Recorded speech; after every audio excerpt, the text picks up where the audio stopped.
So hey guys, I am back from my trip to Halloween Horror Nights. I'm very sad that it's already over, but I'm here today to discuss my thoughts on Halloween Horror Nights 29 and do a little giveaway for all of you.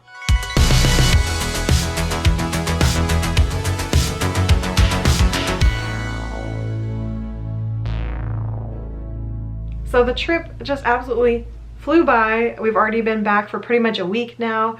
I can't believe how it seems to take forever to get here and then it's just gone and over in a flash. But we had a fantastic time at this year's event. We did 6 nights, although 2 of those nights were short nights, and you'll be seeing all of those adventures in the coming month because I will be releasing all of the Horror Nights videos from now through November. So there should be 5 more vlogs. The first one's already up, so if you missed it, go and watch it here.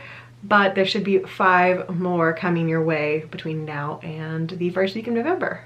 So for today's video, I want to talk to you about my favorite houses. I want to talk to you about the scare zones. I want to talk to you about the crowds and park flow and everything I saw for 29. And then also I want to share with you guys a very special Halloween Horror Nights giveaway that I promised during my 4,000 subscriber giveaway. And as promised, this one is open to my international viewers because there's only 1 box and it is Halloween Horror Nights related. So stay tuned to the end of the video to see what's in that. So I was planning to save my review of Halloween Horror Nights for the end of the month, but I've already had a number of you comment on my video that's already up saying you can't wait to hear about my review for the year and can't wait to hear about my house rankings. So I figured I might as well do it now and release it before you see all my videos, but I will keep spoilers to a minimum so you can see all of our adventures unfold in those vlogs. Since I've already shared this on social media, it's no shock, but I will go ahead and give my ranking of the houses and put them right here. Coming in the last place for me at number 10 was Killer Clowns. Number 9 was Stranger Things. Number 8 was Us. Number 7, Ghostbusters. Number 6, House of a Thousand Corpses. Trust me, I'm just as surprised as you are. Number 5, Depths of Fear. Number 4, Universal Monsters. Number 3, Yeti. Number 2, Nightingales. And number 1, Graveyard Games. But let me tell you, those Nightingales were fighting to try to steal that number 1 spot. And I will discuss why I've kept them at number 2, and I'll discuss a little bit more of how this rankings worked out. So let's discuss the houses that didn't quite live up to my expectations first, and those were pretty much the bottom 4. So Killer Clowns, Stranger Things, Us, and Ghostbusters all were on the disappointing side for me. Killer Clowns, I really thought it was going to work as a house, but for me it just did not. I actually thought that it was better as a zone to get the interactions last year, and even though I didn't get that many, I felt like I had more fun in the zone than I did the house.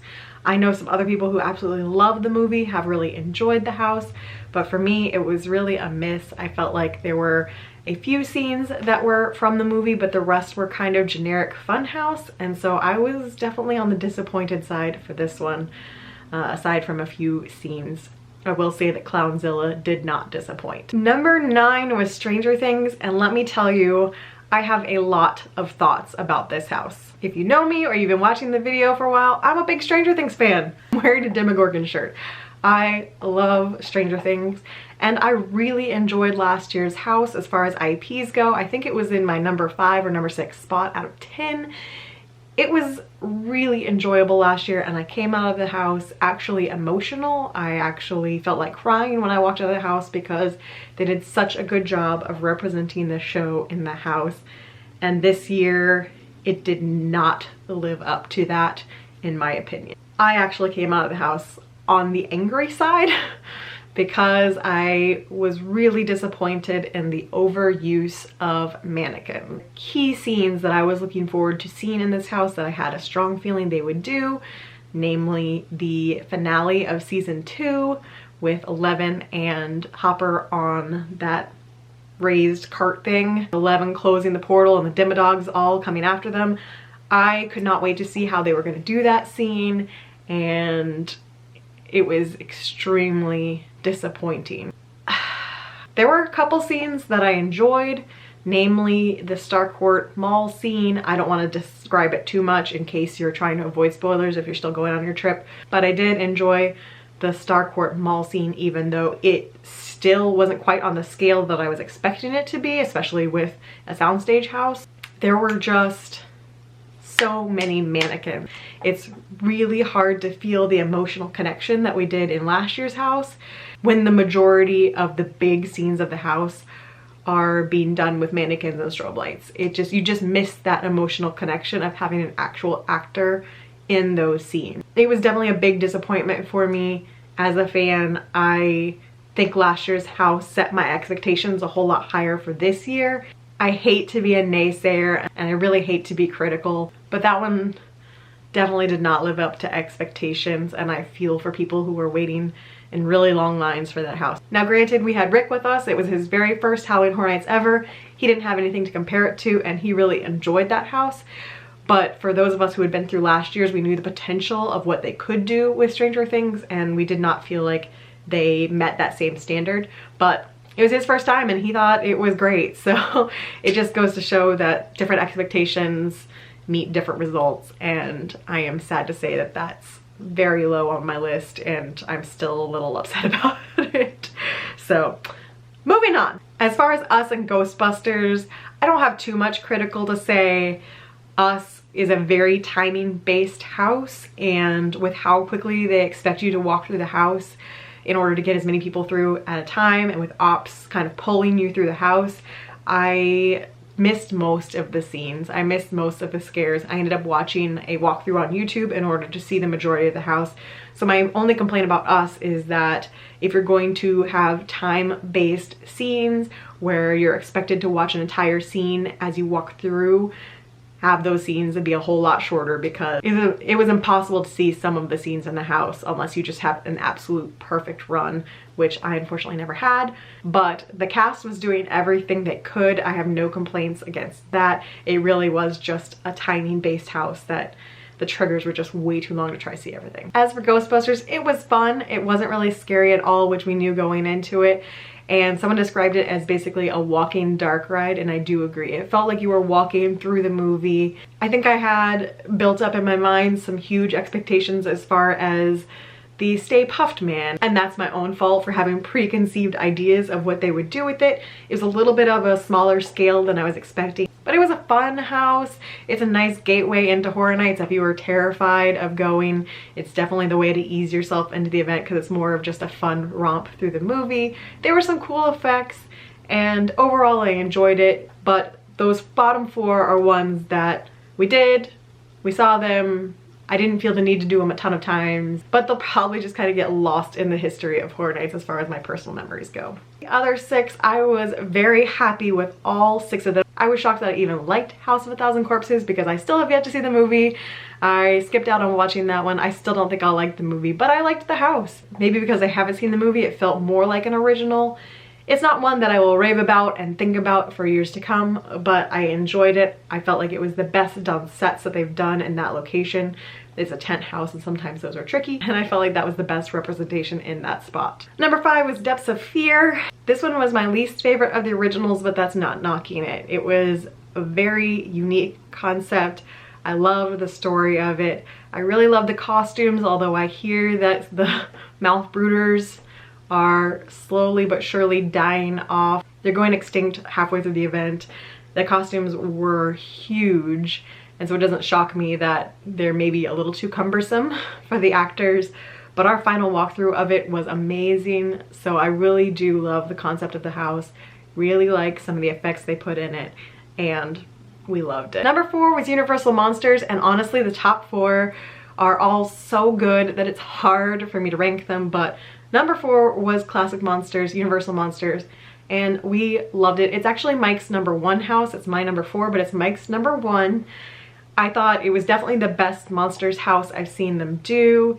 The house was gorgeous. Again, I don't want to do too many spoilers because we still have a month of the event to go, but I loved the facade. I loved the Wolfman scenes. I loved the Hunchback scenes. I loved the Phantom scenes. I loved Dracula, devour them, and Frankenstein, and we had some great super aggressive cast walkthroughs, especially with one of the Draculas who really went after Brittany, which was hilarious to watch.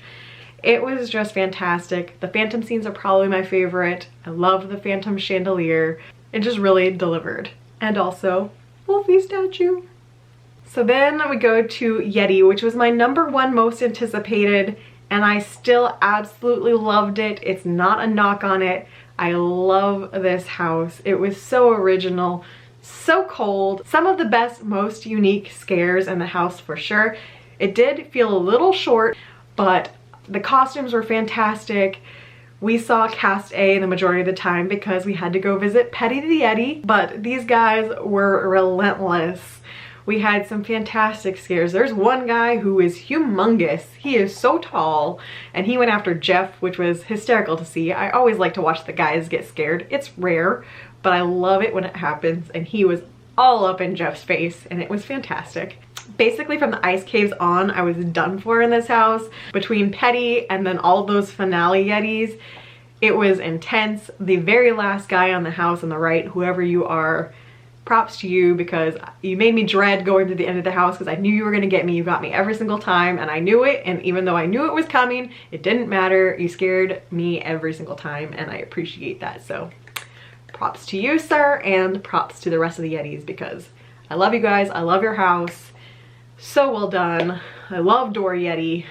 That's such a good gag, and just definitely a house that I will remember for years to come. And then we get to my top 2, which are my top 2 for 2 very different reasons. So #2 is Nightingales Blood Pit, and although they're in the #2 spot, they were my absolute favorite cast of the event. Cast B Nightingales stole my heart. And then for Graveyard Games, it gets the #1 spot for the combination of set design, unique scares, aggressive cast. It's the whole package. Honestly, the top 5 houses will be on my remembered list for a while, but those top 2 are just perfect. So before I went to the event, I saw Nightingales was very low on most people's lists, so I wasn't sure what to think.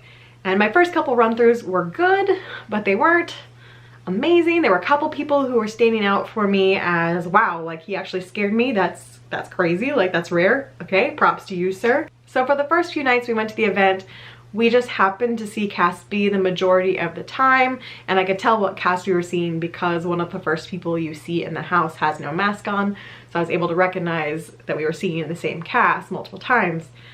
And then when Brittany came, she asked to do the house more than once that night because it was one of her favorites and she was already seeing the potential.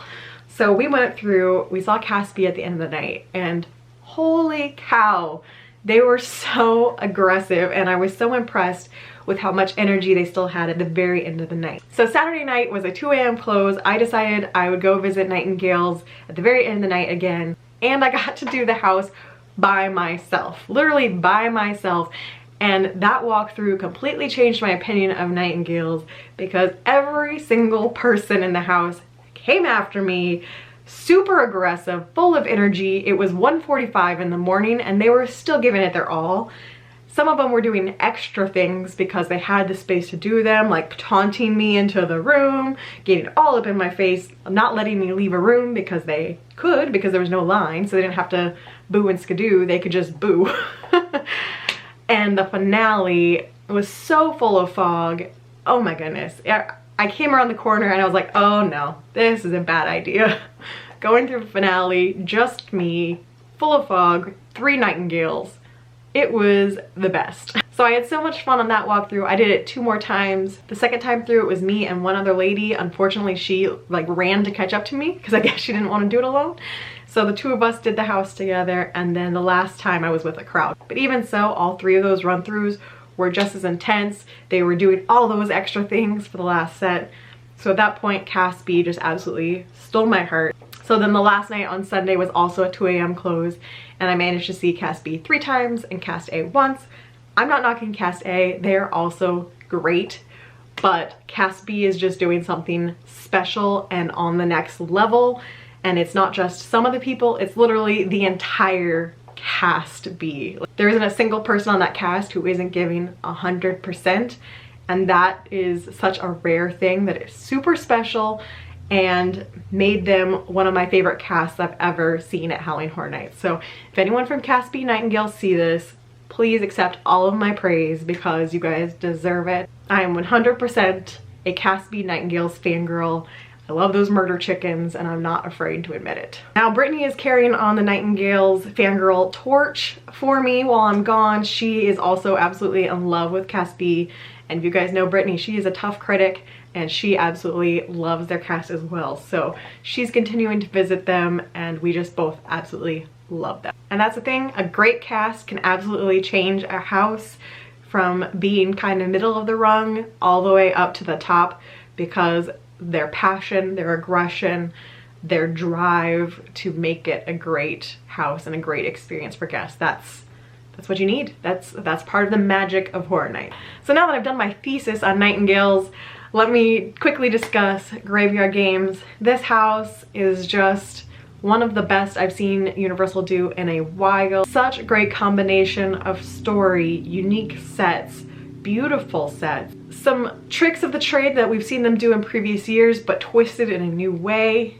Aggressive cast. I also got to do this house by myself on that same Saturday night, and that was another terrifying but awesome experience. I love that actors, even at the end of the night, are giving their all, and even if there's only one person walking through, they're going to put their full energy into it. I have a huge amount of respect for that, and I really enjoyed the different levels of scares in this house. Without giving anything away, you were safe nowhere. It also felt very long, which was great. And while I didn't have quite the same memorable interactions with any particular person on the cast as I did with Nightingales, it's just the overall package that can't be beat as far as sets, costuming, design, cast, everything together just put that house in my #1 spot. So that's my thoughts on the houses. Probably longer than I anticipated to do, but apparently I have a lot of passion for this. Who knew? For the scare zones, we're gonna make this super brief to make up for the fact that I talked so much about the houses. And I really do not have a ton of opinions on the scare zone. I unfortunately felt like they were the huge weak link for this year's event. I didn't even put together a ranking of the zones because I really don't feel like I have a favorite. If I did, it would be the pop-up chainsaw zone in the Simpsons area, and that's mainly just because all those guys and girls are amazing at what they do.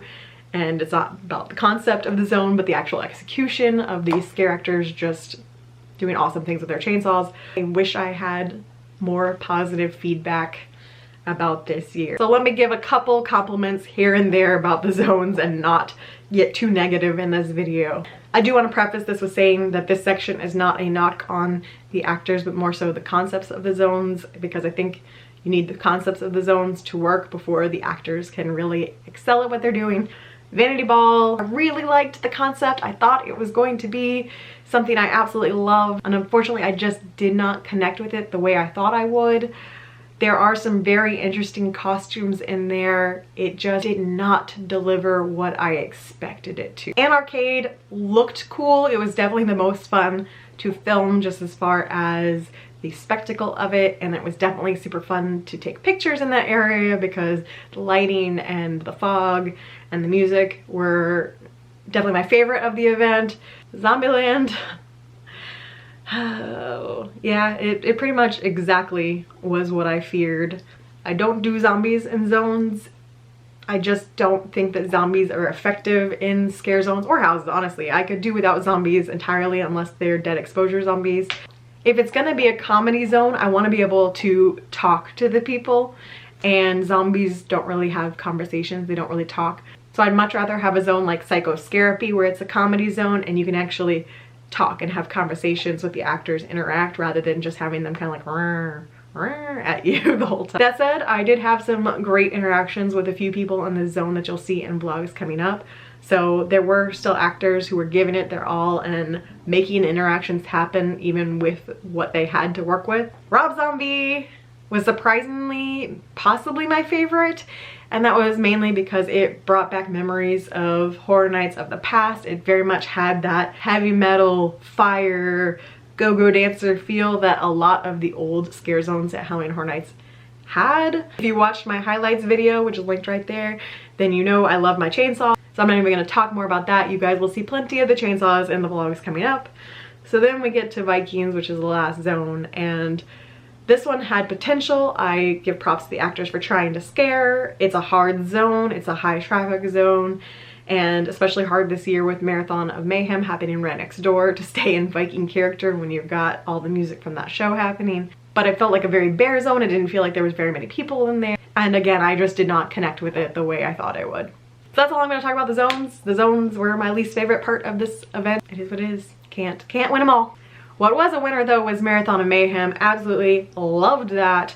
I don't know how I'm going to put it in the vlog because I think I'm going to have to chop it to bits in order to get it on YouTube, but I absolutely loved it. If you're not going to the event, I highly recommend finding a video on YouTube and watching it. By far one of the best additions to the event in years past, and I loved it.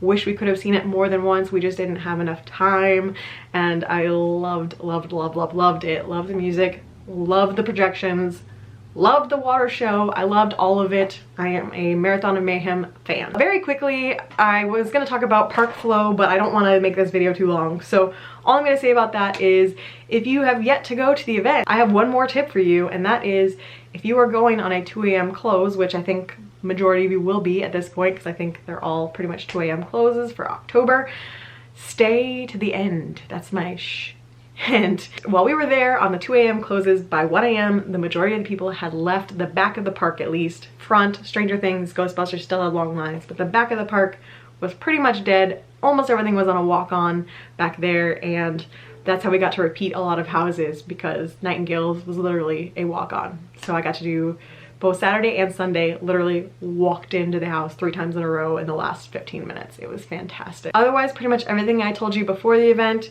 rang true for this year. I felt like our path worked just fine and we had a good time. Whew. All right, so now that we've gone through all of that, let's get to this giveaway. I promised that I would do a Halloween Horror Nights themed giveaway, and I promised I would make it available to my international viewers.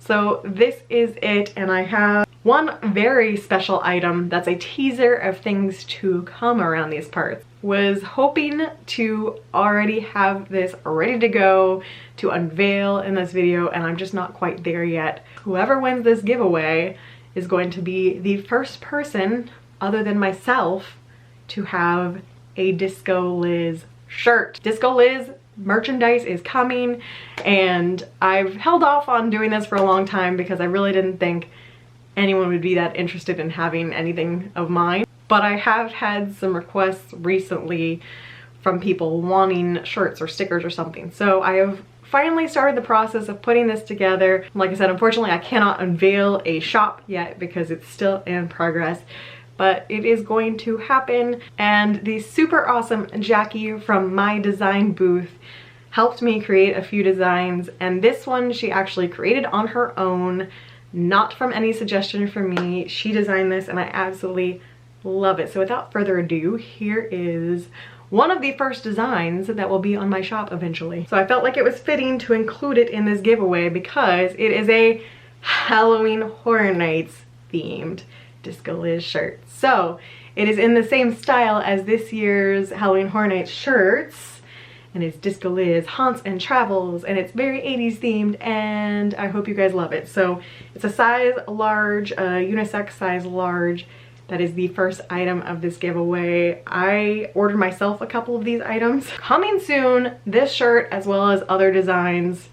I will announce it eventually, but whoever wins this giveaway will be the first person to have one of these shirts aside from me. So that is item number 1. Now the rest of these items are official universal items. So next up, we've got 2 Cabana Bay cups, and we got 2 different styles. We got the standard Cabana Bay cup and then the newer Lodge style. Unfortunately, they didn't have Halloween cups this year.